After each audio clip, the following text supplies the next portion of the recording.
रत्नागिरी आणि सिंधुदुर्गवरून महायुतीमध्ये तिढा अजूनही कायम आहे आणि उमेदवारीसाठी इच्छुक किरण सामंत हे फडणवीसांच्या भेटीला गेलेले आहेत। किरण सामंत नागपुरामध्ये देवेंद्र फडणवीसांच्या भेटीला पोहोचले आहेत।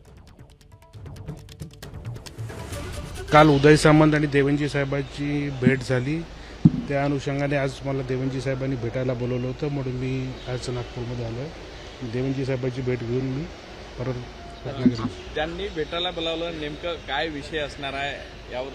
अर्थातच रत्नागिरी सिंधुदुर्ग मतदारसंघाच्या बाबतीत नक्कीच चर्चा होईल आणि पक्षश्रेष्ठी जो निर्णय देतील मला मान्य असेल। रत्नागिरी सिंधुदुर्ग मतदारसंघाला तुमची काय भूमिका आहे, तुमची काय मागणी? मी